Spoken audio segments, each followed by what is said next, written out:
Bom dia. Então, continuando com nossas exposições sobre o século XIX, nós estamos focalizando principalmente o desenvolvimento, digamos, da análise, dos conceitos fundamentais da análise, como o conceito de função, o conceito de número real, tá certo? O conceito de número complexo, tem um objeto algébrico, mas também extremamente importante em análise. Nós vamos agora estudar as contribuições de Fourier e Dirichlet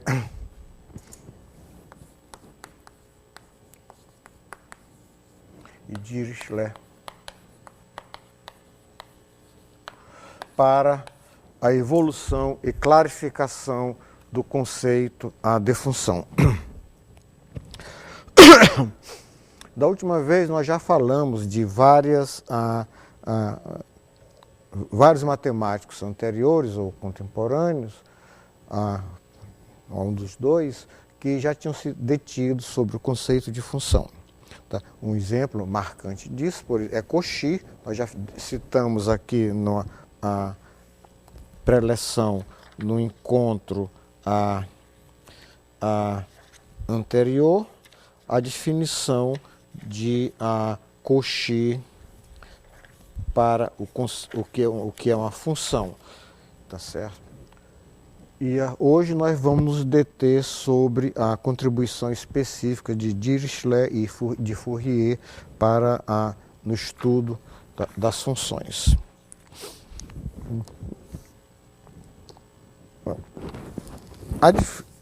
A contribuição de Cauchy, falando um pouco antes, Cauchy foi contemporâneo de Fourier, né? Fourier viveu de 1768 a 1830 e Cauchy viveu de 1789 a 1857. Dirichlet, que tem um nome imponente de Johann Peter Gustav Lejeune Dirichlet, nasce um pouco depois dos dois. Dirichlet nasce em 1805 e vive até 1859. Tá certo? Uma vida curta.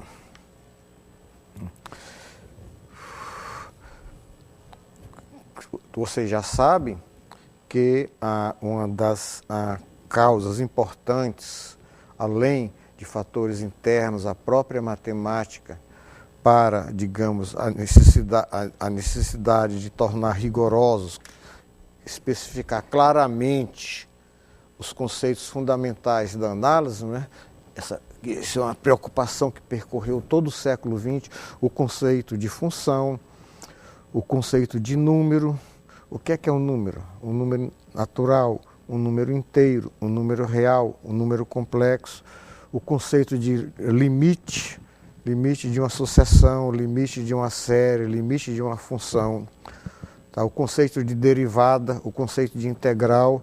Esses objetos, todos eles necessários ao estudo da análise matemática e de suas aplicações, eles foram aos poucos se tornando cada vez mais estudados e cada vez se tornando mais claros na mente dos matemáticos. Mas além das motivações internas do próprio trabalho matemático, tá certo? Nós vamos ver, por exemplo, que a necessidade de ampliar o conceito de função surgiu de certos fatos matemáticos. Havia uma necessidade também decorrente, como eu já falei em um dos encontros anteriores, da criação dos sistemas organizados de ensino, né? Nesse caso específico, a École Polytechnique, criada em Paris após a Revolução Francesa, foi de uma importância extrema, né? Foi na École Polytechnique que Cauchy, Lagrange, Laplace escreveram seus textos importantíssimos, exatamente porque eles tinham que ensinar a matemática a pessoas que não tinham grande preparação, a cursos, digamos, de muitos e muitos alunos. Então eles tinham que organizar claramente as ideias, os conceitos, para que eles pudessem ser compreendidos por esses alunos. Tá? Foi nesse contexto que Cauchy, Lagrange e Laplace escreveram seus tratados. Muito bem, então, só para ver o que aconteceu antes de Fourier e Dirichlet, deixa eu repetir a definição de Cauchy, mas antes, quem tiver interessado a ver as inúmeras definições sobre o conceito de função, pode se referir à referência 138 de nossa bibliografia. É um artigo do Rithing, no Mathematical Intelligence, que é uma revista que praticamente todas as bibliotecas universitárias têm, que ele cita uma série de conceitos, de definições do conceito de função, desde Leibniz até Bourbaki. Tá certo? Ele a cita sem comentários, sem compará-las, sem, digamos, estudá-las. Né?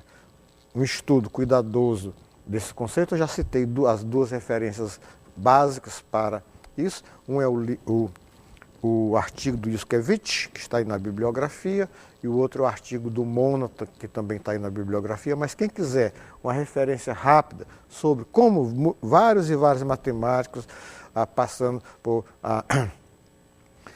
Leibniz, os Bernoullis, Cauchy, Fourier, Lacroix, Stokes, Hardy, acho que Tannery, Riemann, Dirichlet, Weierstrass, até Cauchy, até, digamos, Bourbaki, como é que eles definiram o conceito de função. Tá? E também, isso é instrutivo, porque vocês verão que não há, assim, uma evolução linear, e você vai pegando um conceito cada vez mais geral, como também não existe em outros assuntos. Se você olhar a história do conceito de limite em matemática, você não vê que os matemáticos se sucediam cada vez com uma compreensão melhor e mais ampla, mais precisa do conceito de limite.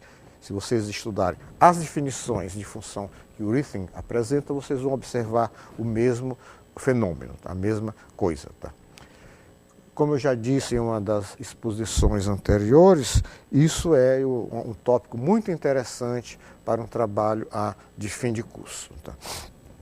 Então vamos aqui, só antes de atacar, de começar a estudar as contribuições específicas de Fourier e de Dirichlet, repetir a definição de Cauchy. Então, Cauchy, no seu livro do Cours d'Analyse, o livro lá da Escola Politécnica, que ele escreveu para o curso de matemática da Escola Politécnica, ele diz o seguinte: quando variáveis são ligadas de tal maneira que quando o valor de uma delas é dado, pode-se inferir os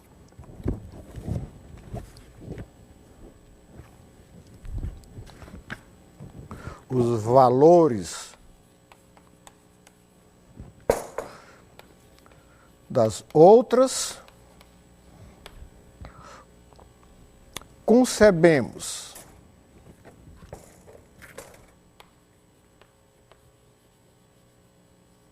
ordinariamente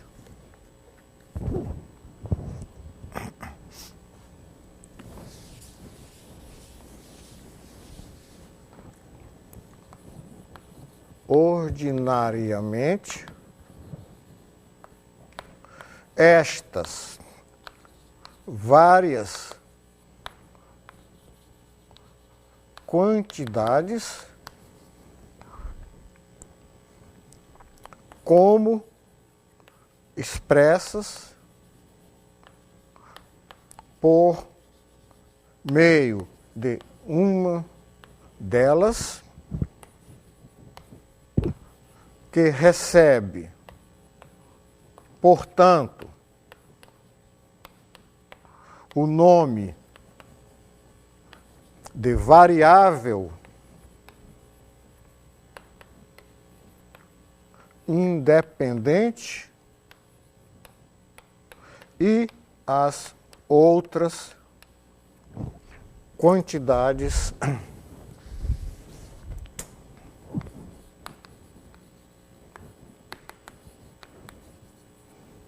expressas por meio da variável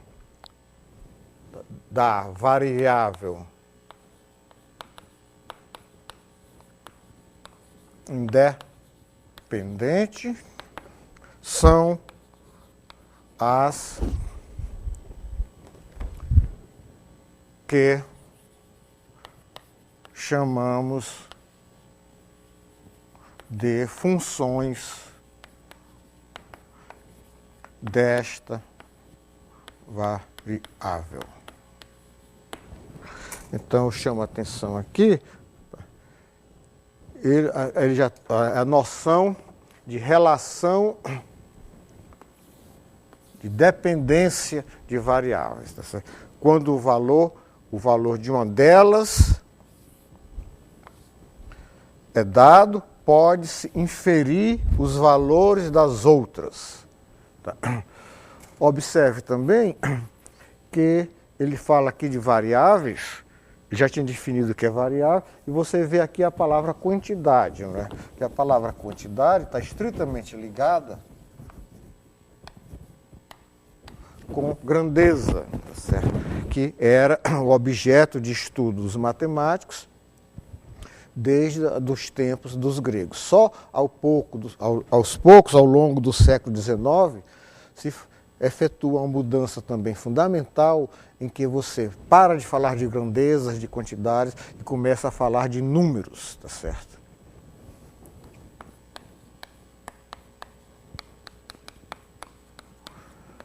Tá. Então, a função real de uma variável real transforma números em números.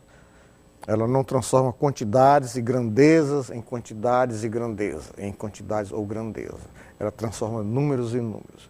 Ao fim do século XIX, esse contexto estava definitivamente firmado. A análise lidava com números reais ou complexos e lidava com funções. Nós já citamos, numa dessas nossas conversas passadas, a opinião de um matemático francês sobre essa virada na qual o conceito de função, e ele repousa, o conceito moderno de função repousa sobre o conceito de número, deu à matemática, uma maneira diferente de ver a matemática. Tá? Muito bem. Então, o que fez e Cauchy já tinha também mostrado, né, por exemplos, tudo, etc., que aquele conceito, o conceito euleriano de função era muito restritivo, mas mesmo assim, Cauchy, na prática, embora ele tivesse, digamos, enunciasse esse conceito de uma forma bem geral, na prática ele queria dizer o que ele faz, na prática dele, as funções ainda eram representadas por expressões analíticas. Então, qual é a situação? O que é que Fourier faz?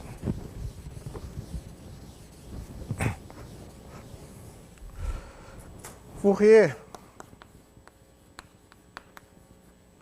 ele escreveu um trabalho sobre a propagação do calor, né? Todo mundo sabe disso, que as ideias sobre séries de Fourier dele, né, estavam contidas nesse seu trabalho. Foi um prêmio instituído pela Academia de Ciências de Paris sobre a propagação do calor. Esse era um problema importante no contexto da época. Os canhões já tinham o hábito desagradável de explodir e matar os artilheiros, então era importante estudar como é que o calor se propagava, etc, etc, etc. E o objetivo de Fourier era mostrar que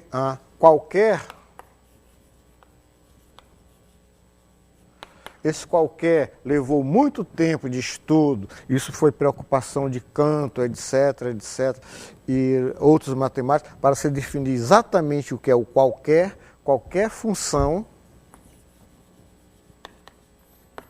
pode ser escrita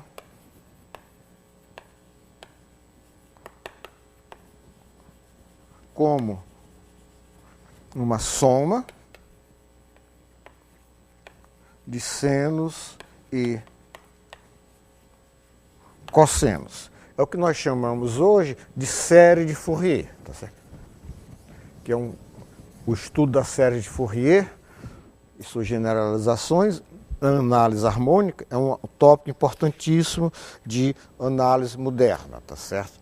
Extremamente importante na teoria e nas aplicações. Então, o que Fourier pretende mostrar que, dado uma função, então, para todo x, as noções de convergência de séries de funções eram muito vagas ainda, muito confusas na época, né?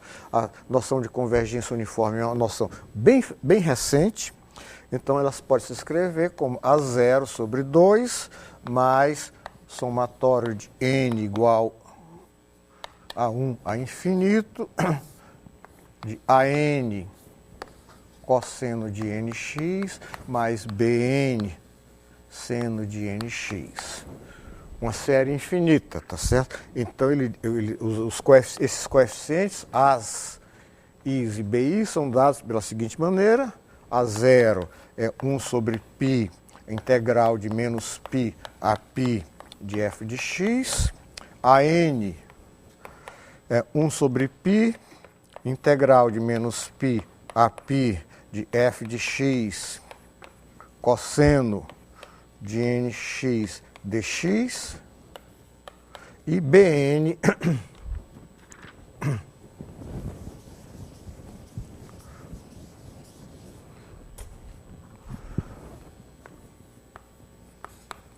é 1 sobre π, integral de menos π a π de f de x,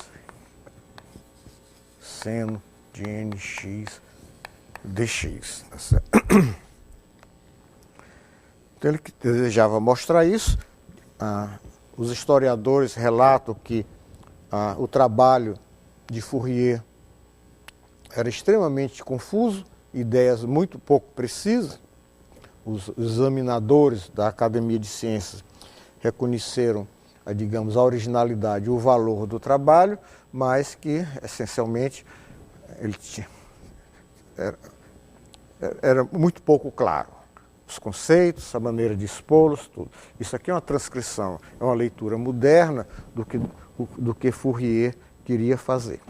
Então, para fazer isso, ele tinha que olhar para certas integrais.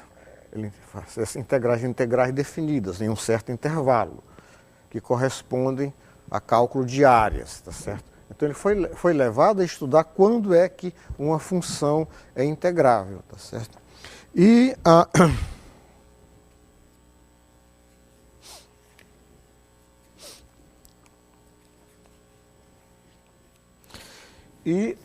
isso aí despertou o estudo de para que funções f de x você pode ter essas integrais, essas integrais existem. E Fourier viu que, digamos, o conceito de função expresso até então era muito restritivo para o que ele desejava. Ele apresenta no seu trabalho uma ideia de função, ele diz, em 1822, ele dizia o seguinte: uma função f de x representa uma sucessão de valores ou ordenadas, é o f de x, arbitrárias. Dado a infinidade de valores para as abscissas x, existe um igual número de ordenadas f de x. Ou seja, para cada x corresponde um f de x e somente um f de x. Todas com valores numéricos que podem ser positivos, negativos ou nulos. Não precisamos supor que estas ordenadas sejam sujeitas a uma lei comum. Elas se sucedem de uma maneira qualquer e cada uma delas é determinada como se fosse uma única quantidade. Ou seja, ele está liberando o conceito de função dele de amarras, de expressões analíticas, de ser representado por uma única expressão analítica, de você, aquela ideia vigente até então, que se duas funções coincidem em um intervalo, elas coincidem em todo o seu domínio. Essa definição de Fourier rompe com tudo isso, tá certo?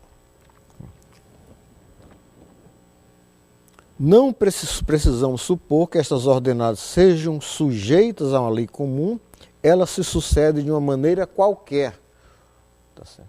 Ou seja, é possível até que você não consiga exprimi-las por uma expressão analítica. Muito bem. Então, isso aí, digamos, foi uma maneira de mais uma generalização do conceito de função, tá certo? O estudo das séries trigonométricas levou inevitavelmente Fourier a considerar, obrigou a considerar funções, digamos, mais gerais. Logo depois, nós temos Dirichlet. Era um matemático de pensamento profundo, cuidadoso, que, num certo sentido, ele representa, digamos, ele estudou na França e ele foi, digamos, quem importou para a Alemanha a matemática francesa, que era a mais desenvolvida naquela época, e ele é um dos responsáveis pelo movimento matemático alemão, que aos poucos superou o da França e que se transformou, principalmente na segunda metade do século XIX, um grande centro matemático, as universidades alemãs, tá certo? Dirichlet... Então, refletindo cuidadosamente sobre o conceito de função, as várias definições apresentadas, e estudando esse problema, em que condições eu tenho a integrabilidade dessas funções, o que tem que ser f de x para que a integral de f de x exista, Fourier surpreendeu os matemáticos introduzindo uma função que ela é descontínua em todos os pontos, não é integrável, você não pode traçar, digamos, o gráfico dela. Ele achava, na época, que ela não podia ser representada por uma expressão analítica. É a famosa função de Dirichlet, que data de 1829, ela é definida da seguinte maneira. É a função característica dos números racionais. Ela é 1 para x pertencente a R, para x pertencente a Q, para todo número real. E é 0 se x pertence a R menos Q. Ou seja, ela é 1 para os números racionais e 0 para os números irracionais. É a função característica do conjunto dos números racionais. Né? Você sabe que, você se lembra, né, que dado um conjunto A e um subconjunto B, existe a função característica de B, definida da seguinte maneira. F de B em x é 1 se x pertence a B, e f de b em x é zero se x pertence ao complementar de b, a menos b. Então, o que ele fez foi simplesmente, isso aqui também, isso é uma leitura bem posterior a Fourier. Nessa época não se falava em função característica, essas coisas que são familiares para a gente hoje. Então, essa definição realmente chocou, porque ela era diferente de tudo que se pensava sobre função até então. Observe o seguinte, Dirichlet achava que essa função não tem, digamos, não pode ser representada por uma expressão analítica. Tá? Hoje a gente sabe, logo depois foi descoberto, né, que em verdade ela pode ser escrita da seguinte maneira: f de x é o limite quando k tende para infinito, é um limite duplo quando j tende para infinito, de cosseno de k fatorial π x elevado a 2aj.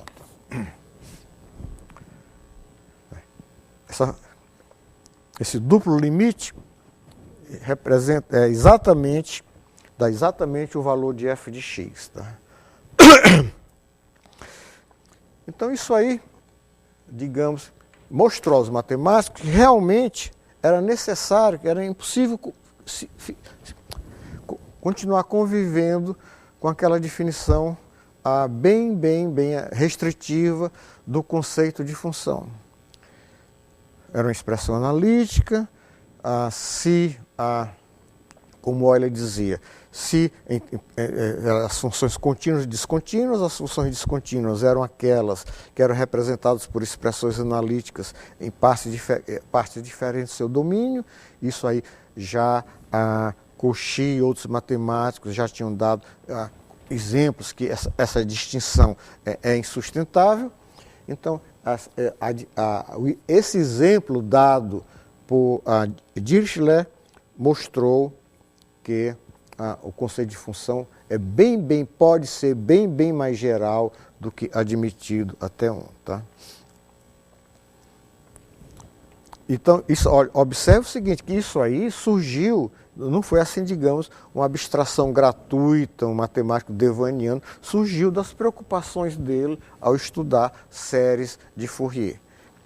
É interessante também, que mais tarde nós vamos ver isso, que foram as preocupações de Cantor ao estudar séries de Fourier que levaram, ultimadamente, à sua criação da teoria dos conjuntos.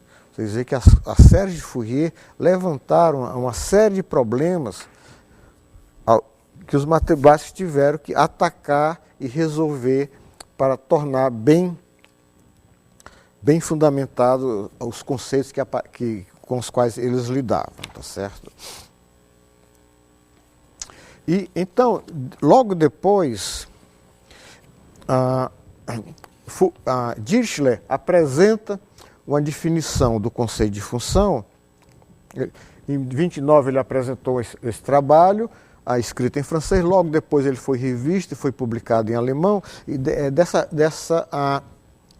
versão revista que nós vamos extrair e reproduzir a definição de Dirichlet, que é considerado um marco nessa a definição moderna de função.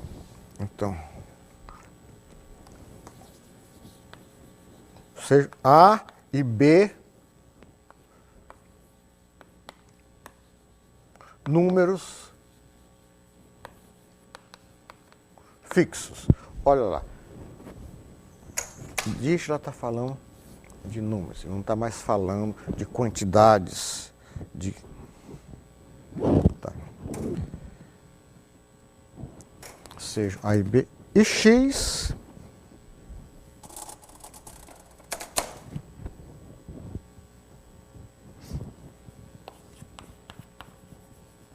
uma variável que recebe sucessivamente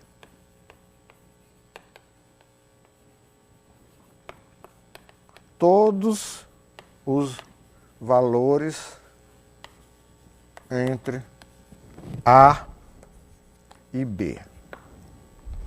Com isso, ele quer dizer que essa variável pode assumir todos os valores entre A e B. Até então, durante muito tempo, esses conceitos de variável, limite, essas coisas em análise, estavam muito ligadas à noção de movimento, a deslocamento, uma variável correndo ao longo de um certo intervalo, tá certo? Então, o que ele quer dizer é isso. Não é uma sucessão, não é uma sequência, uma sucessão x1, x2, xn. É que a variável assume todos os valores entre A e B.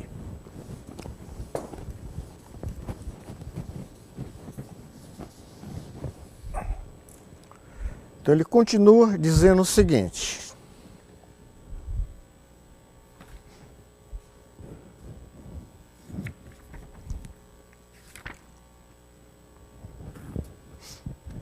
se a cada x corresponde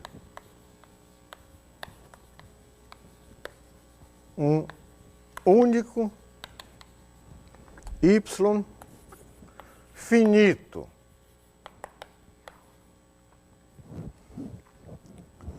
então ele continua aqui, porque em verdade ele quer definir função contínua, tá certo? Então eu não vou reproduzir essa parte de função contínua, e vou pular para o fim da definição dele. Ele diz: para isto não é obrigatório em absoluto nem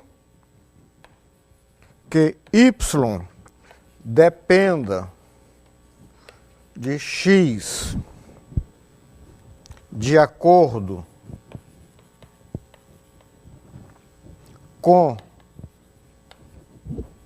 uma mesma e única lei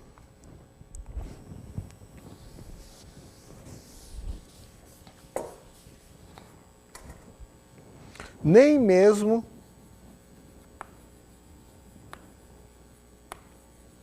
que seja possível que seja representada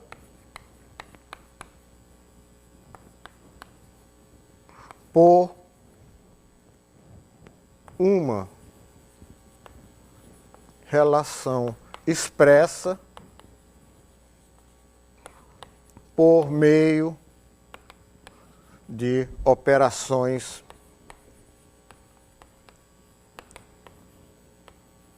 matemáticas. Então, repetindo, sejam A e B, como o trabalho dele era essencialmente para trabalhar com integrais em intervalos, a B ele estava lidando com séries de Fourier, ele está restringindo a funções definidas em um intervalo, tá certo? X é uma variável, ela pode assumir, ou seja, ela assume todos os valores desse intervalo, se a cada x corresponde um único y finito. Para cada x você tem cada número real x, você tem um número real y. Então, não é obrigatório, em absoluto, nem que y dependa de x de acordo com uma mesma e única lei. Já havia exemplos de funções que podiam ser descritas por várias leis. Cauchy já tinha apresentado esses exemplos desse tipo, vários matemáticos já tinham apresentado exemplos desse tipo, né? Nem mesmo, mais geral ainda, nem mesmo que seja representada por uma relação expressa por meio de operações matemáticas. Ou seja, é possível que não haja uma expressão analítica que expresse a relação entre y e x. Tá?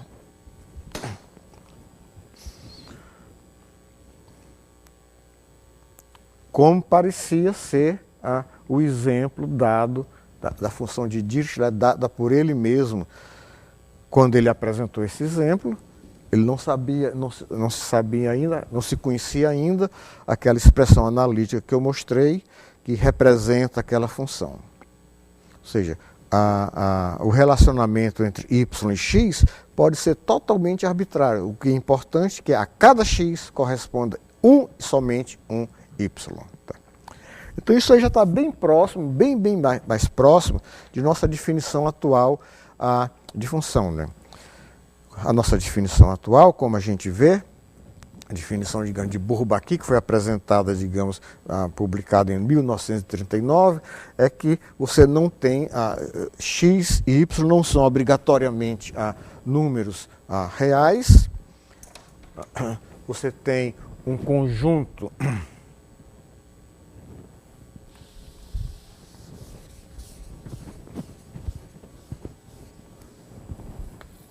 A, chamado domínio, conjunto B, chamado contradomínio. Uma função de A em B é uma correspondência, uma relação que a cada valor de A, em cada elemento de A, que eu estou chamando, a cada elemento de A corresponde um e o único elemento de B. Mas você vê que se você restringir A ao intervalo AB, como feito por Dirichlet, e B o conjunto dos números reais, isso é exatamente a definição proposta por Dirichlet. Qualquer dos nossos alunos hoje sabe que não há necessidade de uma representação analítica para definir uma função.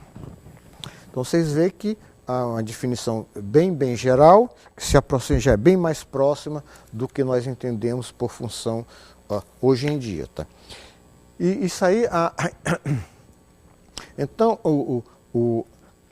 antes, até essa época, até o século XIX, isso aí, aos poucos, os matemáticos foram se libertando disso, com Cauchy, Dirichlet e vários outros, é que antes as funções eram centradas em representações analíticas. Com essa evolução gradual e fundamental, as funções deixaram de ser representadas por expressões analíticas, elas eram olhadas em si mesmas e você passava a estudar certos tipos de função. Você tinha as funções diferenciáveis, as funções contínuas, tá certo? As funções integráveis, as funções semicontínuas, as funções de Baire, uma série de funções com propriedades claramente definidas, que isso aí fez uma mudança de ponto de vista fundamental em análise e que permitiu avanços muito significativos e muito rápidos. Tá certo? Com essa apresentação de Dirichlet e dos trabalhos, isso é uma simples introdução, uma apresentação como essa não pode fazer justiça à profundidade das ideias expostas por eles, isso não é a função de uma apresentação assim televisionada. A gente encerra essa parte e depois vamos ver como é que os matemáticos, Cantor, Dedekind e outros, continuaram com essa contribuição para clarificar bem não só o conceito de função, mas o conceito de número, tá certo? O conceito de número real. Tá? Observe também, como eu já falei uma vez em uma dessas palestras anteriores, nós estamos nos centrando num desenvolvimento extremamente importante da análise do século XIX e XX. Houve outros desenvolvimentos em matemática também extremamente importantes. Eu já citei aqui, um foi, digamos, a percepção da álgebra como estudo das estruturas, que foi iniciada pelos algebristas ingleses, tá certo? Outra foi, digamos, a axiomatização da geometria, isso foi conseguido por David Hilbert e seus alunos no fim do século XIX, aquele famoso trabalho, Os Fundamentos da Geometria. Outro fato extremamente importante em matemática no século XIX, digamos, foi a renovação e, digamos, a explosão da geometria projetiva e, digamos, a descoberta das geometrias não euclidianas. Então, em verdade, o século XIX representa uma verdadeira revolução em matemática, que mudou não só as práticas matemáticas, mas o que é matemática. Tá certo? Houve uma grande virada no século XVII, da qual os matemáticos se afastaram definitivamente dos cânones gregos, certo? Com a descoberta, a introdução dos métodos analíticos, a geometria analítica introduzida por Descartes e Fermat. Eu já citei para vocês que o historiador da matemática Mahoney considera isso o fato mais significante do século XVII em matemática, tá certo? Mesmo reconhecendo toda a importância da introdução do cálculo, a grande mudança foi digamos, a matemática passou a ser dominada pelos métodos analíticos e no século XIX, digamos, uma nova, digamos, rearrumada na matemática ao longo dessas linhas mestras que eu citei aqui. Obviamente, num livro-texto, você não pode tratar de tudo isso, a não ser que fique poucas páginas dedicadas a cada tópico, o que não é a intenção desse texto, tá certo? Então a gente encerra isso hoje por aqui e a próxima palestra que eu darei será exatamente sobre a contribuição de Cantor e Dedekind para, digamos, a construção dos números reais.